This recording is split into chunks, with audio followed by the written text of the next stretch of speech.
Not in a creepy way where you're boring holes into their soul. Just steady, calm eye contact that says, I'm here, I'm listening, you matter to me right now. Most people look away constantly. They check their phone. They glance around the room. They look at the floor. That signals insecurity and disinterest. When you maintain calm eye contact, you're telling the other person that nothing else matters more than this conversation at this moment. That's respect in action. But here's the key. You need to blink normally and occasionally look away naturally. If you stare without blinking, you look unhinged. The goal is engaged attention, not intimidation. Practice this in every conversation you have. Look people in the eyes when they talk. Look at them when you speak. Watch how differently people respond to you. They lean in more. They take you more seriously. They remember you. The second habit is listening more than you speak. There's a peculiar phenomenon where we believe that talking makes us more impressive. We want to share our opinions, our stories, our knowledge. But here's the truth. The person who listens holds the power in most conversations. When someone's talking and you're genuinely listening, not just waiting for your turn to speak, they feel valued. And when people feel valued by you, they respect you. The problem is that most of us are terrible listeners. Someone starts talking, and we're already thinking about what we're going to say next. We interrupt. We change the subject to something about us. We give advice nobody asked for. Stop doing that. In your next conversation, try this. Let the other person finish before you respond. Ask follow-up questions about what they said. Repeat back what you heard to make sure you understood. Don't make everything about you. You'll notice something interesting. People will start seeking you out. They'll want to talk to you more. Why? Because you make them feel heard, and that's rare. People respect those who give them space to be seen and heard. Third habit, keeping promises no matter how small. This is significant, and most people are unaware of it. If you tell someone you'll send them that article, send it. If you say you'll call at 3, call at 3. If you promise to help with something, help with it. Every tiny promise you keep builds your reputation as someone reliable. Every promise you break, even the small ones, chips away at people's trust. Here's what happens in people's minds when you consistently keep your word. They start to believe that you're someone who can be counted on. They trust you with bigger things. They respect you because respect is built on trust. Most people are flaky. They say things they don't mean. They make commitments they don't keep. They forget or don't prioritize what they said they'd do. Be different. Treat every commitment as if it matters because it does. And if you can't keep a promise, communicate that as soon as possible. Don't just ghost or make excuses later. Hey, I know I said I'd do this, but I can't anymore for this reason. That's still respectful. It's the silence and the broken commitments without explanation that kill respect. Fourth, controlling your emotional reactions. This might be the hardest one on this list, but it's also one of the most powerful. When something goes wrong, when someone criticizes you, when you get bad news, your first reaction reveals everything about your character. People who freak out, yell, blame others, or fall apart quickly lose respect. People who stay calm, think before reacting, and handle adversity with composure gain respect immediately. This doesn't mean suppressing your emotions or pretending you don't feel things. It means choosing how you express those emotions. It means taking a moment to think before you respond. It means not letting your worst moment define how people see you. Think about someone you really respect. Chances are, there's someone who stays calm under pressure. Someone who doesn't panic when things get hard. Someone who thinks clearly when everyone else is losing their minds. That's the person you want to be. Practice this in small situations. Someone cuts you off in traffic? Don't rage. Take a breath. Someone criticizes your work? Don't get defensive. Listen and consider whether they have a valid point. You spill coffee on yourself? Don't curse and make a scene. Laugh it off. These small moments train you for bigger ones. And people notice. They think, wow, nothing rattles this person. That's someone I respect. Fifth habit, respecting other people's time. This is remarkably simple, yet surprisingly few people do it. Show up when you say you will. Don't be late. Don't waste people's time with pointless meetings or conversations. Get to the point. Be efficient. When you value other people's time, they will value you in return. Think about it. Who do you respect more? The person who shows up 10 minutes late to every meeting with no apology? Or the person who's always on time and prepared? The answer is obvious. Being late suggests that your time is more valuable than theirs, that you don't respect them enough to plan properly, that you're disorganized or don't care. None of those things builds respect. On the other hand, being consistently on time or early shows that you respect others. You're organized. You value the commitment you made. You're professional. It's such a small thing, but it has an enormous impact. And it goes beyond just showing up on time.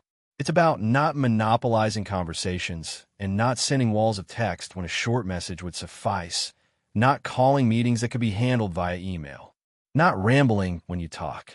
Respect people's time in every interaction, and they'll respect you back.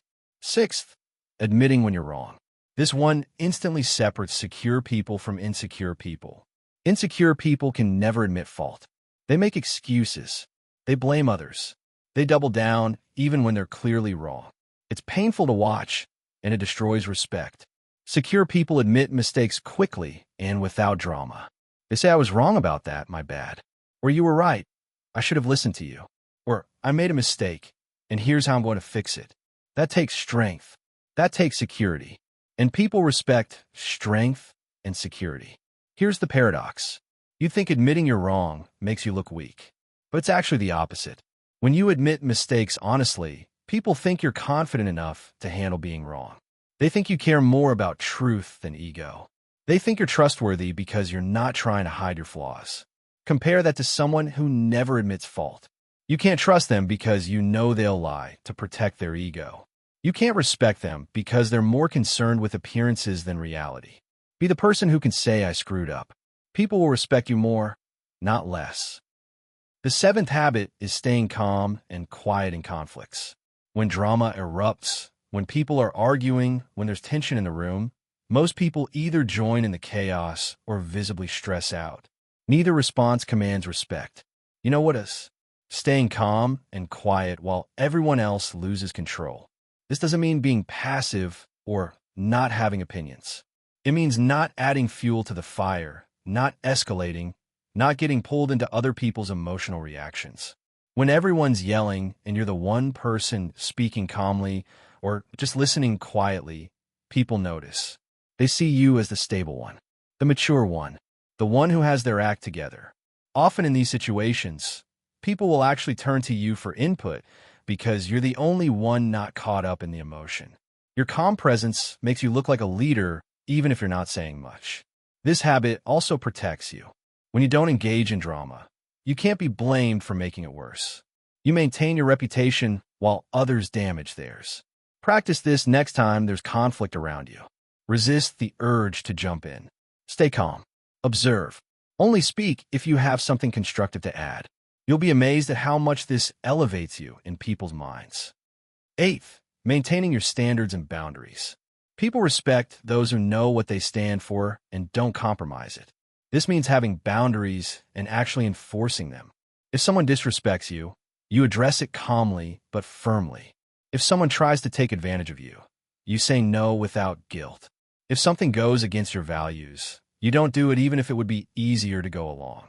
Most people are people pleasers. They say yes when they really mean no. They tolerate disrespect because they don't want conflict. They compromise their standards to fit in. That doesn't earn respect. It earns contempt because people sense the weakness. Having boundaries doesn't mean being rigid or difficult. It means being clear and assertive. It means knowing what's okay and what's not okay for you, and communicating that clearly. When people see that you respect yourself enough to have standards, they respect you too. They think that if this person values themselves, they must be valuable. And they're more careful about how they treat you because they know you won't tolerate nonsense. This is about self-respect translating into external respect. You teach people how to treat you by what you accept. Accept anything, and people respect you less. Maintain clear standards, and people respect you more. Ninth habit, helping others without expecting anything back. This is subtle but powerful. When you allow people to help, without an agenda, no expectation of return, no need for credit, people notice. They might not say anything. They might not thank you every time, but they remember, and they respect you for it. The key is doing it without making a big deal about it. You see someone struggling with something. You help. You don't announce it. You don't need recognition. You do it because you can. You share knowledge freely. You offer assistance when you see a need. You make other people's lives easier without keeping score. This separates genuinely good people from people who only help when there's something in it for them. People can tell the difference. When your help comes with strings attached, when you constantly remind people what you did for them, when you clearly expect payback, that's transactional. It doesn't build respect. However, when you help freely, people perceive you as genuinely kind and capable. They have an abundance that allows them to give without needing anything in return. That's someone worth respecting. So look for opportunities to help without drawing attention to them. Hold doors. Share information. Offer assistance. Do it quietly. The respect you gain will be louder than any announcement you could make.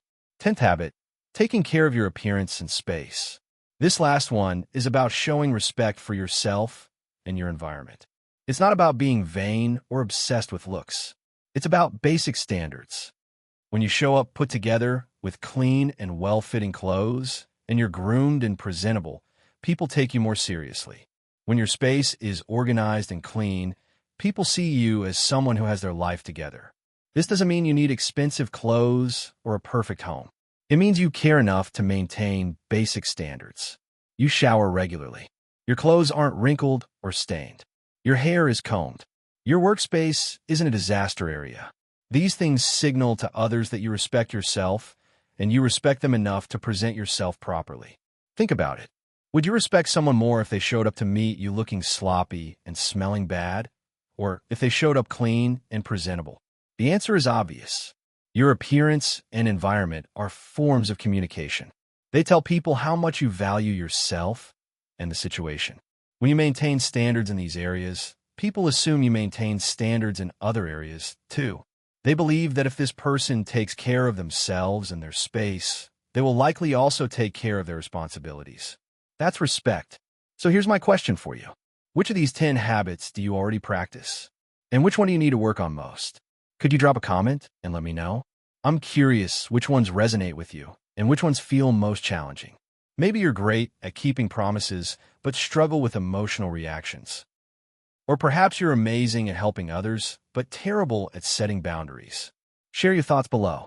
Here's the thing about respect. You can't demand it. You can't buy it. You can't fake it. You earn it through consistent actions over time. These 10 habits work because they're genuine demonstrations of character. They show people who you really are when nobody's forcing you to behave a certain way. And that's what respect is built on. The knowledge that someone is solid, reliable, and worthy of trust. Start practicing these habits today. Pick one or two that you struggle with most and focus on them. Watch how people start treating you differently. Watch how conversations change. Watch how opportunities appear because people want to work with someone they respect. It won't happen overnight, but it will happen because respect, real respect, is earned through the silent habits that reveal your true character. Thanks for watching. If you found this valuable, hit that like button and subscribe to the channel for more content on psychology and personal development. Your future self will thank you for making these changes. Now go out there and earn that respect.